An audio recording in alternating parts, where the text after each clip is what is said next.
Voilà. La technologie, vous voyez, j'ai fini par appuyer sur le bon bouton. Merci. Voilà.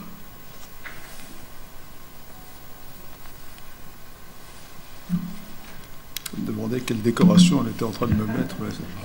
Voilà, je crois que c'est... Après les cadeaux, je me disais que c'était l'ordre de l'Académie Hassan II.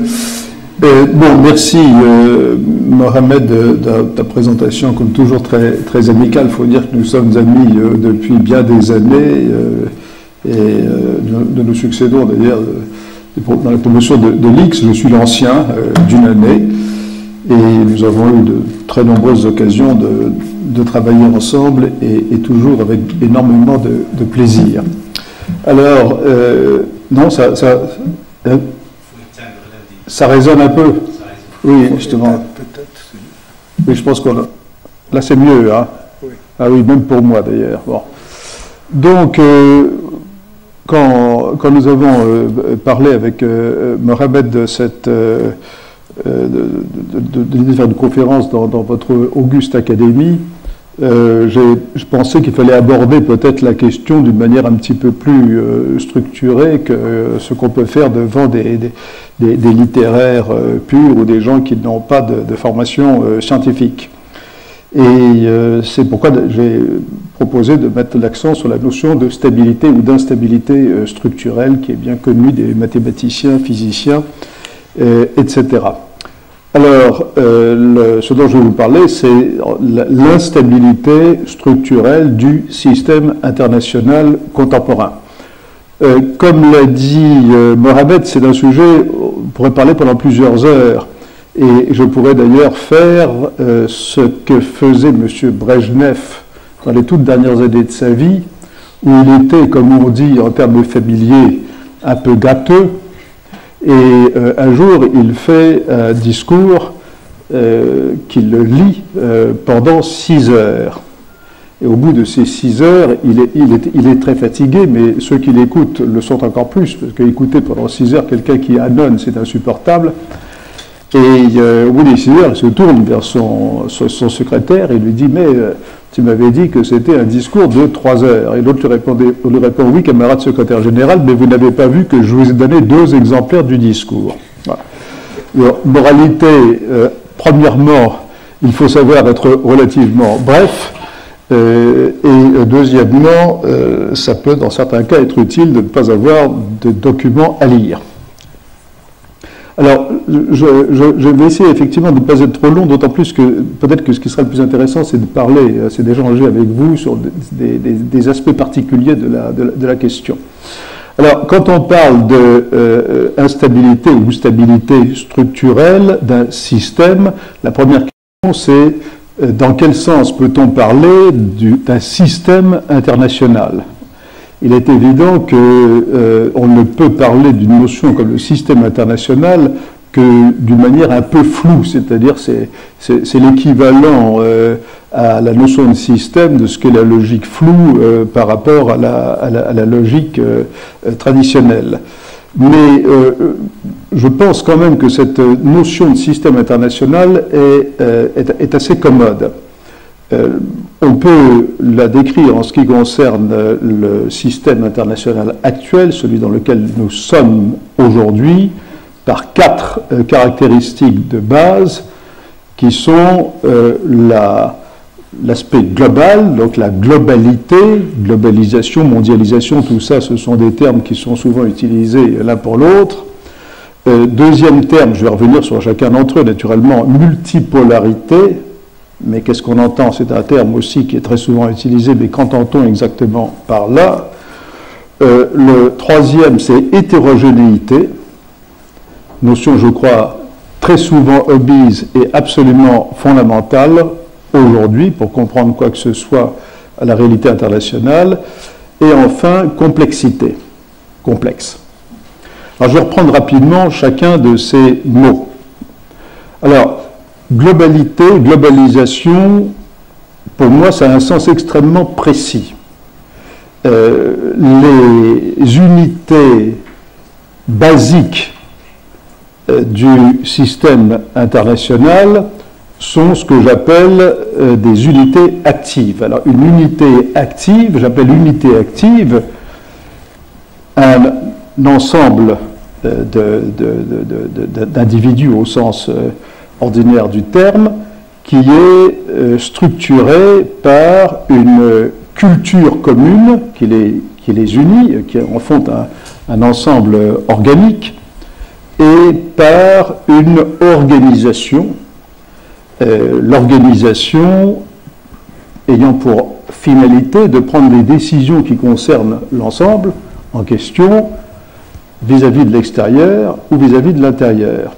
Mais la finalité ultime, comme disait Spinoza, la finalité d'un être, c'est de persévérer dans son être, et la finalité d'une unité active, dans le sens que je définis rapidement, c'est de persévérer dans son être, c'est-à-dire de survivre, et pour cela, donc, il y a un aspect de sécurité, d'identité de sécurité, c'est-à-dire de défense. C'est très biologique, d'ailleurs, ce que je suis en train de raconter. C'est mathématique et biologique, qui permet donc à cette unité active de survivre ou de se défendre contre tout ce qui est supposé que vous pourrez la détruire, à la fois vis-à-vis de l'extérieur et vis-à-vis de l'intérieur, c'est-à-dire la destruction vis-à-vis de l'extérieur ou vis-à-vis de l'intérieur.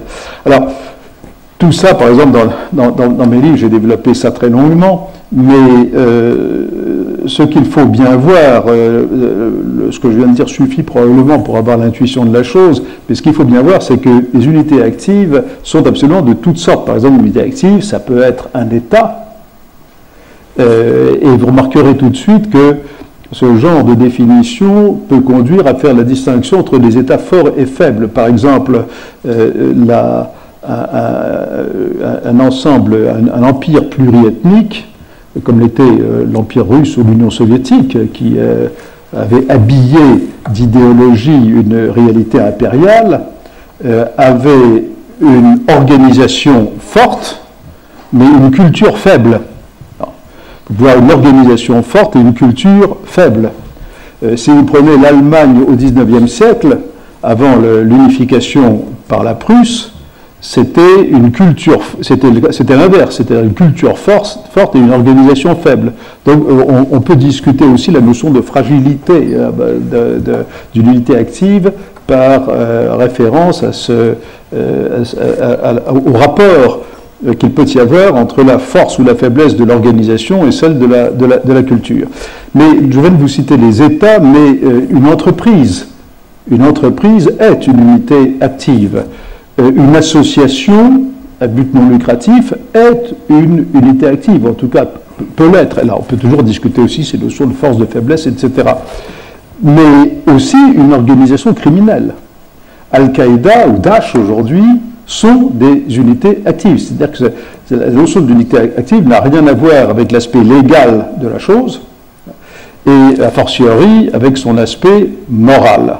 Bon, les églises de toutes sortes, les organisations religieuses sont des unités actives et ainsi de suite. Alors, toujours dans cette notion d'unité active, je distingue aussi les unités politiques. Et j'appelle une unité politique, là aussi ça demande des nuances, mais je crois que le principe est assez facile à comprendre. Une unité politique est une unité qui ne reconnaît aucune autre supérieure à elle-même. Supérieure au sens d'avoir la capacité de prendre en son nom des décisions qui peuvent la concerner, soit vis-à-vis de l'extérieur ou vis-à-vis de l'intérieur. Alors évidemment, si vous prenez la notion d'État, par exemple, au sens du droit international, un État, même dans la réalité contemporaine actuelle, le droit international étant organisé autour du système de l'ONU, un État est toujours souverain. On l'oublie trop souvent, mais l'État est souverain dans le système juridique actuel, et donc ne reconnaît aucune unité supérieure à lui-même. Mais si vous prenez Al-Qaïda ou Daesh, dans son ISIS, enfin quelle que soit la terminologie qu'on emploie, ce sont des unités actives, certes, ô combien, mais qui ne reconnaissent, elles, aucune autorité supérieure à elles-mêmes, alors même que les autres ne les reconnaissent pas en tant que telles. Vous voyez, c'est-à-dire que la reconnaissance n'a pas besoin d'être... la reconnaissance de la non-existence d'unité supérieure n'a pas besoin d'être bilatérale. Et ce n'est pas une notion juridique. C'est Al-Qaïda ou Daesh, pour prendre ces deux exemples d'organisations criminelles, ne reconnaissent aucune autorité, ils ne reconnaissent pas en particulier le droit international, ne reconnaissent aucune autorité supérieure à elle-même. Alors, en admettant que cette notion, je l'espère, soit à peu près claire, malgré la rapidité avec laquelle je l'énonce, j'en reviens à la globalisation. La globalisation, c'est extrêmement simple, c'est la tendance pour toute unité active à raisonner stratégiquement à l'échelle planétaire. La tendance pour toute unité active à raisonner stratégiquement à l'échelle planétaire. Alors, il faudrait là aussi, mais je ne veux pas le faire parce que sinon on n'en sortira pas, mais il faudrait avoir préalablement défini ce qu'on appelle stratégie. Alors, je vais admettre que chacun comprend ce qu'on appelle stratégie, mais si vous voulez, dans la discussion, on pourra peut-être revenir là-dessus, parce que le mot stratégie fait partie de ceux qui sont constamment utilisés, mais j'ai des raisons de penser que beaucoup de gens qui parlent de stratégie n'ont en réalité aucune idée de ce dont ils parlent. Alors, admettons, si vous voulez, que nous comprenons tous et de la même manière. Ça me rappelle, en mathématiques spéciales, mon professeur à Janson, qui est mort maintenant, mais avec lequel j'ai gardé d'affectueuses relations pendant très longtemps, il disait je ne vais pas vous définir ce que c'est qu'un ensemble, j'admettrai que nous en avons tous l'intuition et que c'est la même. Bon, il est certain que, ayant par la suite étudié la logique mathématique, j'ai compris en effet pourquoi ça n'était pas facile de définir la notion d'ensemble. Mais c'est très souvent vrai dans les concepts en général. Hein. Alors on parle de stratégie, mais il n'est pas forcément évident que tout le monde ait la même chose en tête en parlant de stratégie. Alors, raisonner stratégiquement à l'échelle planétaire, c'est-à-dire que prenez simplement les entreprises. Toutes les entreprises, je dis bien aujourd'hui, pendant que la globalisation est un phénomène objectif, raisonnent à l'échelle stratégique. Et remarquez que même très longtemps, dans mes cours, par exemple, d'économie, je disais, il y a des contre-exemples. Prenez les coiffeurs. Eh bien, on a l'habitude de dire que le coiffeur, c'est une activité de proximité et que, donc, le métier de coiffeur n'impliquait pas d'avoir une approche mondiale. Bon. Eh bien, ça n'est même plus vrai. Parce qu'aujourd'hui, les coiffeurs ont tendance à se regrouper. Bien sûr, ça reste vrai pour beaucoup, mais vous avez des sociétés qui regroupent, n'est-ce pas, des chaînes, si je puis dire, de coiffeurs dans le monde entier, des grandes marques comme Alexandre ou autres, et que si Madame, ça intéresse plus souvent les femmes que les hommes, appelons Madame A, va se faire coiffer chez Alexandre à Paris et ensuite prend un avion et se fait coiffer 3 semaines après chez Alexandre à New York, eh bien le Alexandre de New York va avoir sa fiche avec toutes les caractéristiques qui la concernent, c'est-à-dire va pouvoir la couper et la traiter exactement comme le fait le collègue de Paris. Et une des grandes caractéristiques du monde actuel, c'est qu'effectivement, n'est-ce pas, même des entreprises ou des activités qui paraissaient naguère encore être extrêmement locales, sont devenues globales. Mais en même temps, c'est une tendance. Il faut vous dire la tendance pour toutes les unités actives à raisonner stratégiquement à l'échelle planétaire, parce que bien évidemment, cette tendance, comme souvent dans les choses de la vie, ne va jamais jusqu'au bout. C'est une tendance, mais ça ne va pas jusqu'au bout. Donc, ce que j'ajouterais encore sur cette notion de globalisation, c'est qu'elle est un phénomène, c'est-à-dire qu'on n'est pas pour ou contre la globalisation. C'est un fait. La globalisation est un fait. Et c'est un fait dont la racine fondamentale est technologique. C'est-à-dire dont la raison la plus fondamentale est je ne dirais pas la révolution technologique, des technologies de l'information et de la communication, mais je dirais la suite des vagues déferlantes successives de révolutions technologiques. Parce que si nous regardons les révolutions, ou les révolutions technologiques, en admettant que ça ait commencé dans les années 60, bon, c'est avec l'invention d'Internet, quand je faisais mon doctorat à Berkeley, précisément en 67-68, je ne savais pas que c'était à l'université de Berkeley en même temps que des scientifiques découvraient ce qu'on a appelé ensuite l'ARPANET, qui était la base de l'Internet, et qui était à l'époque une simple mise en communication des ordinateurs pour des besoins scientifiques. Il n'y avait absolument pas, à l'époque, les précurseurs n'avaient pas l'idée que ça allait déboucher à ce que nous connaissons aujourd'hui. Mais si vous prenez les années 60 comme début de la révolution, etc., vous voyez que nous sommes aujourd'hui près de 60 ans après, et que non seulement cette révolution ne s'est pas interrompue, mais qu'au contraire, il y a des vagues successives qui sont toujours d'ampleur plus grande. Et ça, c'est absolument sans précédent historique. C'est absolument sans précédent historique. Donc, il faut comprendre que c'est ce phénomène-là qui est à la racine de la globalisation. Et parler d'interrompre la globalisation, comme le font certains, ou de se déclarer anti-globalisation, ça n'a pas grand sens. Il faut faut gratter beaucoup plus pour voir exactement contre quoi on est. On peut être contre un certain nombre de conséquences de la globalisation. On peut regretter, on peut être affolé même parfois par les perspectives que certaines technologies actuelles ouvrent. Et je n'ai pas besoin ici de vous faire de dessin là-dessus. C'est aussi un sujet qu'on peut reprendre après.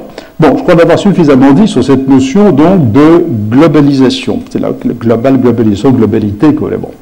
Alors, le deuxième terme que j'ai employé, c'est multipolarité. Alors, là aussi, il faut s'entendre, vous savez, c'est Blaise Pascal, l'auteur français, qui disait « Je ne dispute point du mot pourvu qu'on m'avertisse du sens qu'on lui donne ». Alors, multipolarité, ça veut dire qu'il y a plusieurs pôles. Alors, vous avez des gens, vous l'avez vu, qui se disputent pour dire non, par exemple, après la chute de l'Union soviétique, il y a un seul pôle. Le seul pôle, c'est les États-Unis. Puis il y en a d'autres, après, quand ça a commencé à déraper, qui ont dit non, il n'y a en fait plus aucun pôle du tout. C'est un monde apolaire. Bon, etc. Alors, ce genre de discussion, ces discussions-là sont vaines si on ne regarde pas d'un tout petit peu plus près, là encore, ce qu'on appelle pôle. Alors, ça nous ramène aussi à la notion de puissance. Pour moi, et là je vais simplifier aussi un peu, mais un pôle, c'est une unité politique reconnue, donc on va dire un État, si vous voulez, ou une association d'États, mais pour simplifier, on va dire un État, qui a deux attributs qu'on peut objectivement identifiables. Le premier, c'est d'avoir une puissance, être puissant. Alors la puissance, la puissance, c'est pas seulement le pouvoir entendu comme capacité d'agir et de mettre des ressources en mouvement. Chaque terme, là aussi, est important, mais c'est aussi la capacité du passage à l'acte. Parce que on peut parfaitement avoir des ressources, avoir les capacités de mobiliser ces ressources, et c'est la mobilisation de ces ressources qui produit des effets. Si vous avez des ressources sans capacité de les mobiliser, c'est comme si vous n'aviez rien. Et si vous avez une capacité de mobiliser des ressources, mais que vous n'avez pas de ressources, c'est pareil. Il faut les deux. Il faut les ressources et la capacité de mobiliser ces ressources. C'est une notion qui fait penser évidemment à celle de travail en physique élémentaire. Bon. Donc, mais ça ne suffit pas. La puissance, c'est aussi la capacité de passage à l'acte, parce que vous pouvez parfaitement avoir des ressources et la capacité de les mobiliser, donc du pouvoir dans cette terminologie, mais pour des raisons qui peuvent être psychologiques, politiques ou autres, ne pas être capable de passer à l'acte. C'est pour ça que, pour moi, dans la puissance, il y a une notion fondamentale de passage à l'acte. Et vous voyez bien qu'il y a un certain nombre d'États, et ça peut venir de la tradition, de l'histoire, etc., qui ont les capacités du pouvoir et qui ont ou qui n'ont pas la capacité, la volonté du passage à l'acte. Bon. Donc pour moi, le premier attribut d'un pôle, c'est d'avoir les ressources de la puissance, les ressources, la capacité de les mobiliser, mais aussi la volonté de le faire, et c'est le deuxième aspect, de le faire avec une conception de son intérêt qui déborde des visions strictement étroites que l'on peut se représenter de l'intérêt national. C'est-à-dire qu'il faut qu'il y ait une vision d'organisation ou de participation à l'organisation d'un espace environnant plus large que l'espace de l'unité politique ou de l'État directement concerné. Alors, vous voyez que quand on parle par exemple de puissance régionale, là, on s'y retrouve avec les définitions que je donne. Les États-Unis, par exemple, ont connu des périodes, dans leur courte histoire, les États-Unis ont connu des périodes très interventionnistes, des périodes très isolationnistes, mais même l'isolationnisme le plus extrême n'a jamais été total, parce que la doctrine Monroe, par exemple, qui de facto est toujours en vigueur aujourd'hui, qu'est-ce qu'elle dit en substance? Elle interdit, en fait, à toute puissance étrangère de venir s'immiscer dans l'environnement immédiat des États-Unis, ce qui comprend en tout cas l'Amérique centrale, par exemple, et beaucoup de conflits dans lesquels les États-Unis sont intervenus dans leur histoire étaient liés à ça. C'est pourquoi, soit dit incidemment, j'ai toujours trouvé assez ironique le fait que les États-Unis considèrent qu'il est scandaleux de la part de la Russie après la chute de l'Union soviétique. Chute de l'Union soviétique qui était en même temps la chute de l'Empire russe. Parce que dans l'histoire de la chute de l'Union soviétique, vous avez eu en réalité deux phénomènes pour le prix d'un, si j'ose dire. Vous avez eu la chute de l'idéologie communiste, mais vous avez eu la chute de l'Empire russe. Et la chute du communisme a entraîné celle du dernier empire qui était hérité des siècles précédents et particulièrement du XIXe siècle. Mais le fait que la soi-disant communauté internationale considère qu'il est scandaleux que la Russie s'intéresse aux ex-républiques socialistes qui faisaient partie de l'URSS et qui sont son voisinage immédiat, que la prétention de ne pas vouloir reconnaître que la Russie puisse avoir des intérêts dans cette région et puisse être titillée par la présence des autres et notamment des pays occidentaux, etc., c'est extrêmement unilatéral puisque, je dis, les États-Unis eux-mêmes ont toujours étaient interventionnistes, la doctrine Monroe, je le répète, dans leur environnement immédiat. Mais on n'est pas dans la morale ici, hein. On est dans les choses objectives. Donc une puissance régionale ou un pôle, c'est un pays qui a la capacité et la volonté d'intervenir, mais pas forcément exclusivement sur le plan militaire, parce que la notion de ressources, la notion de mobilisation de ressources et la notion de puissance ne s'appliquent pas strictement et uniquement à la chose militaire.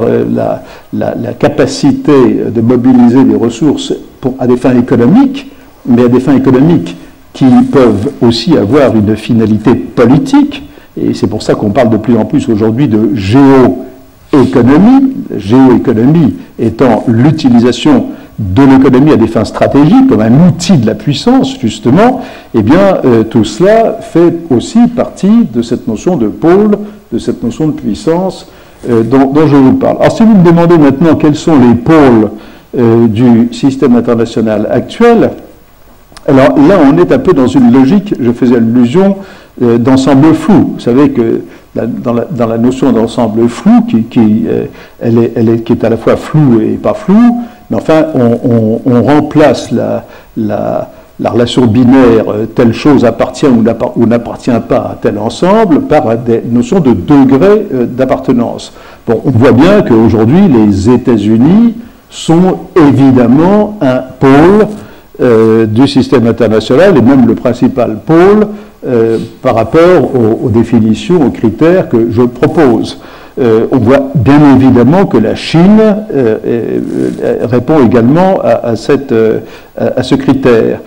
Maintenant, si vous regardez la Russie telle qu'elle est aujourd'hui, et la Russie dont le PIB, je vous le signale au passage, qu'on a trop souvent tendance à oublier, est inférieur à celui de l'Italie. Hein. Le PIB de la Russie aujourd'hui est inférieur à celui de l'Italie. C'est pour ça que quand on dit que la Russie menace le monde, etc., il faut quand même relativiser les choses. Et pourtant, la Russie est incontestablement un pôle, parce que si vous cherchez à la regarder à travers les critères que je viens d'esquisser, eh bien, il est évident que ce soit typiquement au Moyen-Orient ou dans son ou dans l'ex-empire ou dans l'ex-Union soviétique, on voit que la volonté, les capacités et la volonté d'agir sont évidemment présentes. Bon, si vous parlez de l'Inde, par exemple, la réponse est également positive. L'Inde est incontestablement un pôle, dans la mesure où l'Inde a toujours, d'ailleurs, a eu une conception de la participation à l'organisation de son environnement qui a été très marquée. Et de ce point de vue-là, la notion de pôle s'applique encore plus à l'Inde, sans doute, depuis la chute de l'Union soviétique, et surtout, d'ailleurs, depuis au début des années 90, qu'elle a fait sa révolution libérale, c'est-à-dire qu'elle est entrée dans un cycle de croissance après avoir rompu avec les visions socialistes à la Nehru, etc. Alors, vous voyez, je pense que l'Union européenne ou certains pays, là aussi il faudrait gratter beaucoup plus, est-ce qu'on peut parler de l'Union européenne en tant que pôle? Il faudrait rentrer beaucoup plus dans des détails, mais malgré toutes leurs difficultés actuelles, les pays comme la France, la Grande-Bretagne ou l'Allemagne sont incontestablement des pôles du système international. En Amérique latine, le Brésil il y a quelques années, dans un exposé de ce genre, personne n'aurait hésité à mettre le Brésil dans cette catégorie, mais le Brésil, pour le moment, traverse encore une mauvaise passe. Mais pour autant, le Brésil, du fait même que c'est de loin l'État le plus important en Amérique latine, et avec des ressources et parfois la capacité et la volonté de les mobiliser, tout cela fait qu'à mon avis, il faut mettre le Brésil, mais peut-être si on établissait une hiérarchie des degrés d'appartenance, vous voyez, un peu moins que d'autres. Alors, il est impossible de donner une liste exhaustive, mais comme toujours, comme souvent, quand on cherche à définir quelque chose, on y voit souvent plus clair en prenant le contraire et en regardant ce que c'est, en l'occurrence, que de ne pas être un pôle. Si vous me demandez si le Mozambique aujourd'hui est un pôle du système international, je pense qu'aucun d'entre nous n'aura de difficulté à répondre non. Vous voyez, donc on peut quand même s'y retrouver relativement bien dans cette notion de multipolaire. Donc j'ai parlé global, multipolaire, et maintenant je vais utiliser, je reviens avec le troisième terme qui est extrêmement important, qui est hétérogénéité. Alors curieusement, cette notion d'hétérogénéité n'a jamais été très abordée par les théoriciens des relations internationales. C'est l'idée que nous ne sommes pas tous faits de la même manière, pour dire les choses simplement, et en particulier par rapport à la culture ou aux formes d'organisation. Alors ça paraît tout bêta de dire ça, mais ça ne l'est pas du tout, parce que le propre de la mentalité impérialiste, par exemple, c'est de considérer que ce que l'on est soi-même, sa propre culture ou civilisation et sa manière de s'organiser, donc les deux termes de base de ce que j'ai appelé l'unité active, eh bien ça doit s'appliquer partout et à tous les autres. Et je pense que, de ce point de vue-là, la phase qui a suivi immédiatement la chute de l'Union soviétique, c'est-à-dire les années 90, jusqu'à l'élection de Poutine en Russie en 2000, donc là, je parle des 10 années qui ont suivi la chute de l'Union soviétique et qui ont été marquées par un très grand désordre, en Russie notamment, c'était marqué par un très grand désordre, mais c'était marqué aussi par une illusion qui est celle que l'Américain d'origine japonaise Francis Fukuyama appelait la fin de l'histoire, en appliquant la notion hegelienne de fin de l'histoire, en la transposant, et il y croyait à l'époque, à la situation du moment. Mais les États-Unis avaient effectivement, et les pays occidentaux en général d'ailleurs, la plupart des Européens, cette vision, à mon sens extrêmement, à mon sens pas seulement aujourd'hui, mais déjà à mon sens à l'époque, d'une très grande naïveté, que le modèle, entre guillemets, à supposer qu'il y ait un modèle, enfin disons du libéralisme politique et économique occidental, était celui qui avait vocation à s'appliquer partout. Et c'est cela qui a été la base de l'interventionnisme occidental, par exemple en Ukraine, ou naturellement au Moyen-Orient. Si on se trouve aujourd'hui dans la situation dans laquelle nous sommes en Ukraine, c'est en grande partie parce que les États-Unis et les Européens, ou une partie d'entre eux, ont voulu à marche forcée faire rentrer l'Ukraine dans les organisations occidentales, et en particulier dans l'Union européenne, alors que l'Ukraine n'était absolument pas prête à cela, mais pire encore dans l'Alliance atlantique, ce qui évidemment était totalement inacceptable du point de vue de la Russie. Et maintenant, si vous prenez le Moyen-Orient, je n'ai pas besoin de vous faire de dessin, tout le monde a 2003 en tête, mais je pense qu'il faudrait aussi parler de 1990, c'est-à-dire quand Saddam Hussein a occupé le Koweït, cherché à renvahir le Koweït. On pourra éventuellement y revenir, mais qu'il me suffise de dire à ce stade que ce soit la première intervention américaine plus alliée en 1991, qui est directement à l'origine d'Al-Qaïda, etc., ou la seconde en 2003, dans les deux cas, il y avait une idéologie sous-jacente qui était cette idéologie que le monde avait vocation à être homogène du point de vue en tant qu'unité politique, dont je répète une fois de plus les deux attributs, c'est-à-dire culture et organisation. L'idéologie de ce que Bush Jr., George W. Bush, appelait the Greater Middle East, c'était une vision idéologique. Donc dans tout ce type d'idéologie, et c'est la même encore une fois en ce qui concerne l'Ukraine, c'est toujours l'idée que le modèle que je vais appeler occidental, en fait il y a plusieurs modèles occidentaux bien sûr, mais enfin pour simplifier, on va dire le modèle occidental devait s'appliquer partout, mais même en 89, quand en 89, au moment de ce qu'on appelle les incidents de la place Tiananmen, c'est Deng Xiaoping encore qui était au pouvoir, mais il y a eu cette idéologie occidentale, avec une naïveté d'ailleurs absolument incroyable, de croire que la Chine, multimillénaire historiquement et culturellement, allait brusquement adopter la civilisation occidentale.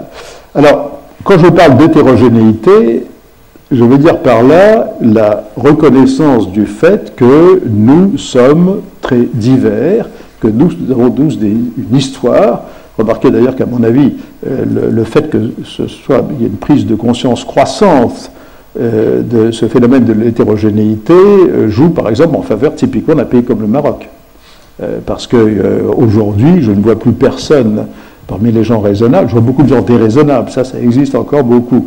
Mais enfin, parmi les gens raisonnables, je n'en connais pas beaucoup aujourd'hui qui s'amuseraient à vouloir déstabiliser le régime politique marocain, par exemple. Vous voyez que c'est ce qui n'était pas forcément le cas dans les systèmes idéologiques auxquels je me réfère. Donc, l'hétérogénéité. Et si l'on veut vivre dans ce que j'appelle un monde raisonnablement ouvert, il faut reconnaître, accepter cette multipolarité et voir que l'intérêt commun, il peut y avoir un intérêt commun entre des unités politiques extrêmement diverses, et que cet intérêt commun, c'est justement de maintenir un certain degré d'ouverture et avec les bénéfices qui vont, pas seulement sur le plan économique, mais également sur tous les autres plans, les échanges de toute nature, y compris culturels, entre des pays, des États qui ont des cultures, des histoires différentes, quand ça se passe d'une manière policée et civilisée, ça peut être au contraire extraordinairement bénéfique. Bon. Ça, c'est pour la multipolarité. Et enfin, la complexité. Alors là, la complexité, je le prends dans son acception directement issue des mathématiques, en réalité, parce que la notion de complexité, elle vient au départ des travaux d'Henri Poincaré, au tout début du XXe siècle, sur la stabilité du système solaire. C'était ça le point de départ des travaux de Poincaré, puisque les équations de la mécanique appliquée au système solaire, le problème des trois corps, et même en excluant d'ailleurs, en supposant même que les trois corps soient totalement isolés du reste de l'univers, est évidemment hautement non linéaire, et Poincaré était le premier à remarquer, à identifier le phénomène du chaos, que nous appelons donc aujourd'hui le phénomène du chaos, c'est-à-dire que alors même que et là je parle devant une autorité dans ces domaines, mais alors même que les équations de la mécanique céleste, de la mécanique tout court, sont parfaitement dépourvues de toute incertitude, si tant est que l'on soit capable de mesurer parfaitement les masses, les distances, etc. Eh bien, et si tant est que l'on soit, et si même on était capable de calculer sans aucune erreur sur les données la trajectoire, les trajectoires des trois corps qui sont issus de ces équations, eh bien, il y a toujours une durée suffisamment longue au-delà de laquelle on est incapable de prévoir ce qui va se passer, la forme ultime des trajectoires. Alors ce phénomène du chaos a été popularisé en fait dans les années 60 du siècle dernier par la météorologie, en fait, Allumé Lorentz, qui a le premier, je crois, utilisé la fameuse notion d'effet papillon, c'est-à-dire le fait que le battement d'une aile de papillon quelque part pouvait avoir des conséquences incommensurables au bout d'un certain temps à l'autre bout du monde. Ce qui est important ici, c'est la notion de non-linéarité. Au fond, la non-linéarité, c'est la non-proportionnalité des causes et des effets. Et finalement, je crois qu'il n'est pas besoin de pousser trop loin les études mathématiques pour comprendre que les effets cumulés de la non-proportionnalité peuvent conduire à des résultats étranges. Je fais exprès d'employer le mot étrange, puisqu'on parle de bassin, d'attraction, étrangeté, etc., etc. Mais c'est en effet cette notion d'étrangeté qui intervient. Alors, là, j'en fais un petit flashback, parce que si vous reprenez ces notions d'unité active dont j'ai parlé, si vous reprenez la globalisation et le fait que cette globalisation a une racine technologique fondamentale, et que la technologie, dans la phase historique actuelle, ne se calme jamais. C'est-à-dire qu'on n'a même pas le temps d'absorber les effets d'une nouvelle révolution technologique que déjà une autre révolution apparaît. Aujourd'hui, par exemple, le maître mot, c'est les blockchains, par exemple. Bon, beaucoup de gens vont vous dire et disent qu'il y a une révolution des blockchains qui va être aussi bien que ça participe à l'Internet, mais que néanmoins ça va avoir des effets dont l'ampleur est peut-être comparable, voire dépasse celle de l'Internet pris globalement. Bon, chaque jour, vous avez des nouvelles inventions qui nous stupéfient et dont on est incapable d'entrevoir même les effets ultimes. Mais le problème, c'est que la manière dont toutes ces choses-là interagissent, et toutes ces choses-là interagissent d'une manière hautement non linéaire, c'est-à-dire hautement hautement non proportionnelle, proportionnalité des causes et des effets. Et ajoutez-y, et tout cela est lié, que les unités politiques elles-mêmes tendent à se fractionner. J'ai fait une allusion rapide dans ma présentation jusqu'ici sur le fait que les unités actives, en particulier politiques, pouvaient être plus ou moins solides.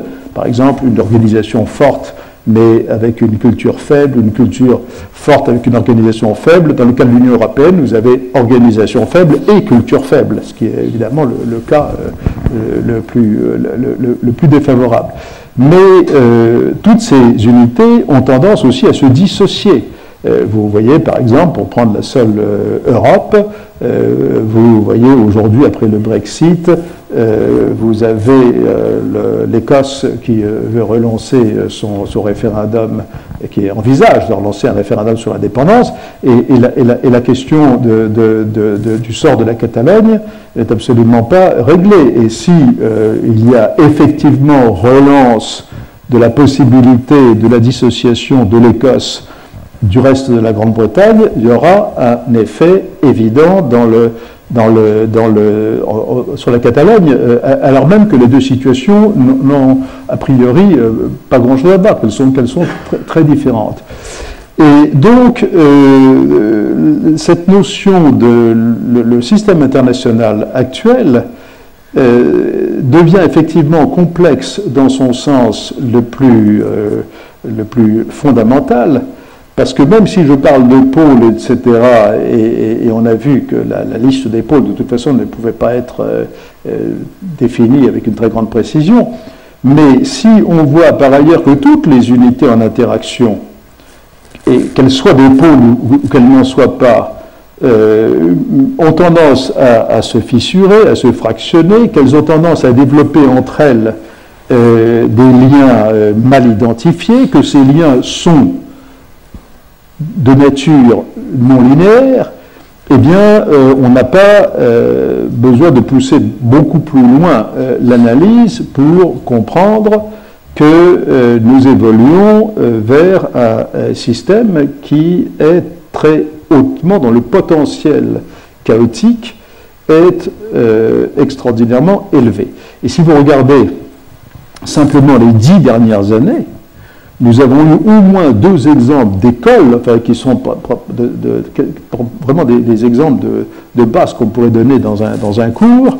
Le premier, c'est dans l'ordre économique, c'est-à-dire la crise des subprimes, puisque donc en 2007, cette crise dans un secteur très particulier de la finance, que seuls les gens très au fait de ces questions pouvaient identifier, et qui entraîne de fil en aiguille une situation où l'on croit, où on est au bord de retrouver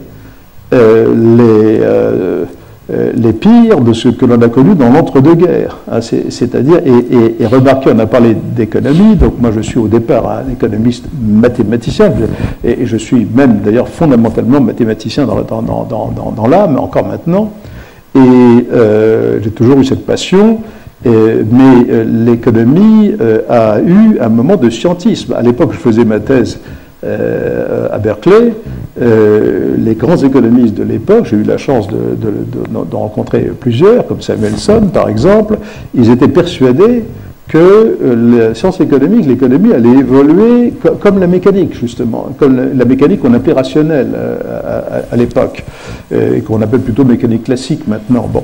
Mais, et c'était une erreur épistémologique absolument majeure, et moi je suis convaincu, soit dit au passage, que le prix Nobel d'économie qui a été créé au début des années 70 ne le serait plus aujourd'hui. Je pense que si on a, c'est une parenthèse dans mon exposé, si au début des années 70, on a introduit un prix Nobel d'économie, c'est parce qu'il y avait l'idéologie derrière qui était celle que l'économie allait devenir une science comme les autres. Tu as fait allusion à l'économétrie. En l'occurrence, moi, j'ai beaucoup étudié l'économétrie, mais je n'y ai jamais cru. Enfin, je pense que c'est ça fait partie des outils statistiques. Mais l'idée que l'économétrie allait permettre justement de cerner de plus en plus parfaitement ou presque parfaitement les réalités économiques, je pense que c'était une erreur épistémologique absolument profonde.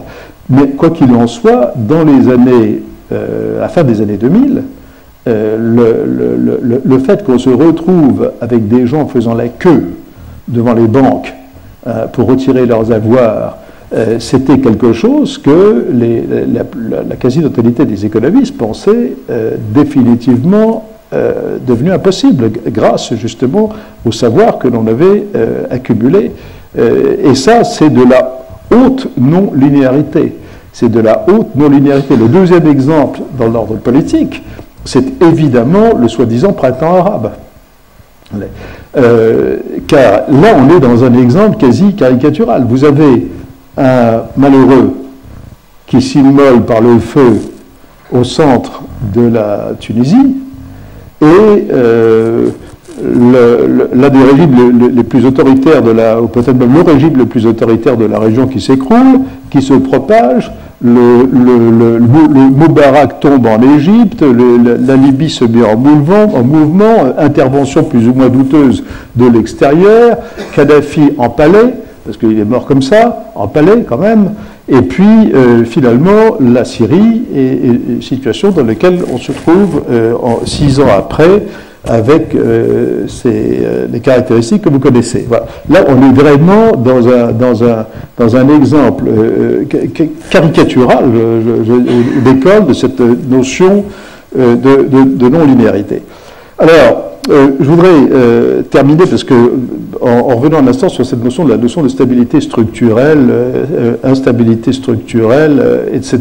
Et puis ce que je vous propose après, c'est qu'on reprenne peut-être plus concrètement, si c'est tel ou tel point qui vous intéresserait, parce que c'est impossible, même si je prenais le double du temps que j'ai pris, de toute façon on ne couvrirait pas l'ensemble du spectre, et c'est pourquoi étant ici dans une académie des sciences et des techniques, ça m'a paru quand même assez pertinent d'insister davantage sur les aspects méthodologiques.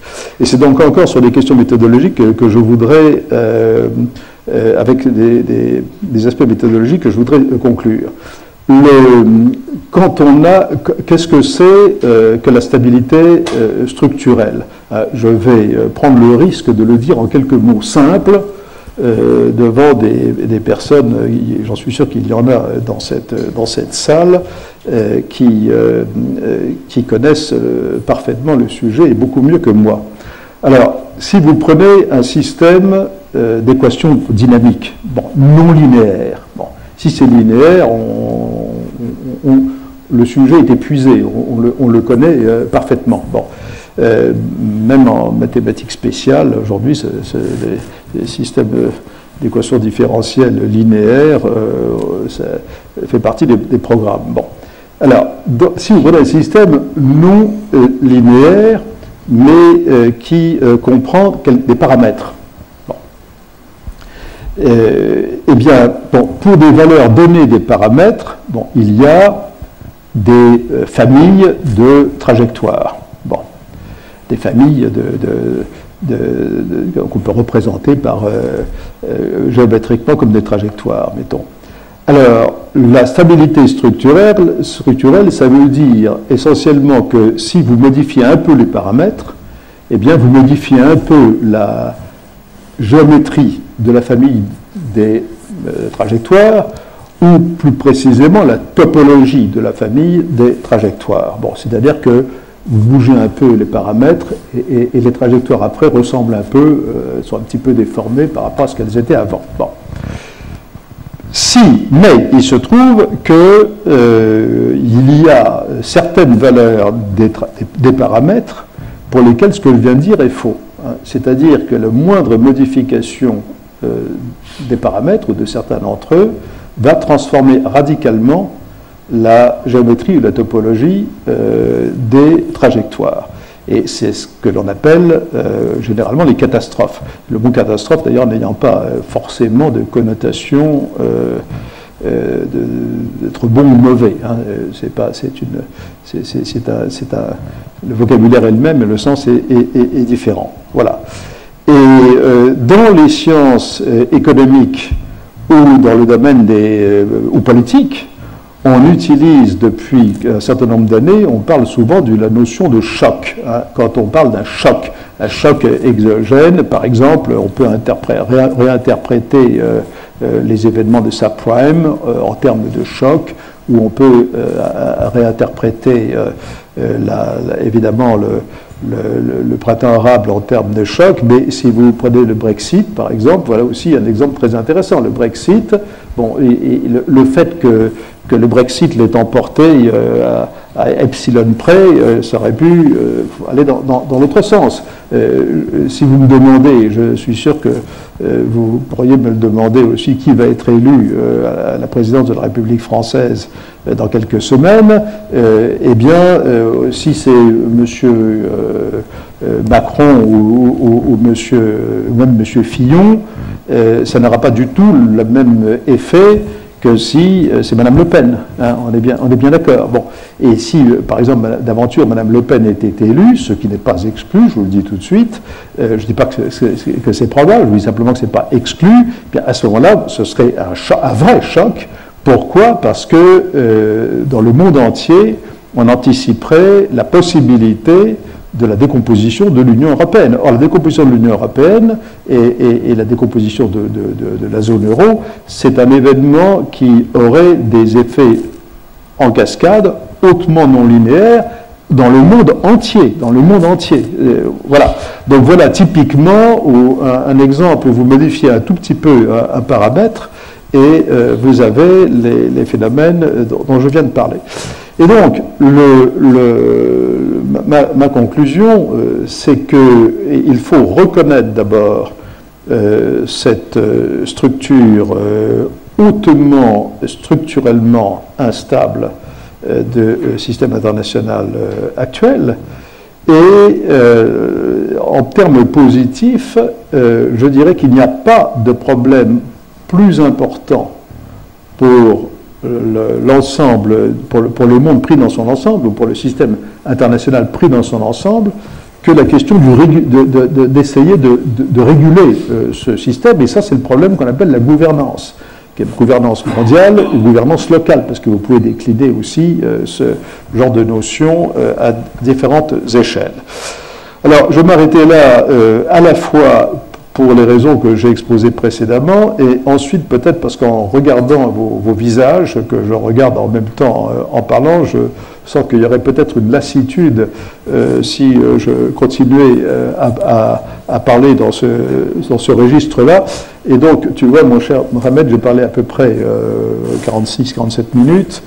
Alors, moi, j'ai un problème aussi, c'est que quand je parle, je vous dis que j'ai parlé 46-47 minutes, en réalité, je n'en sais absolument rien, parce que à la fin, je regarde toujours ma montre, seulement je n'ai pas exactement regardé quelle heure il était quand j'ai commencé.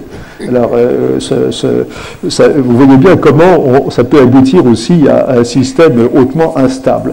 Alors, je vais donc m'arrêter là, et je serai très heureux de dialoguer avec vous sur les aspects que vous choisissez, puisque des aspects se rapportant à ces questions, il y en a évidemment énormément. Voilà, je vous remercie de votre attention.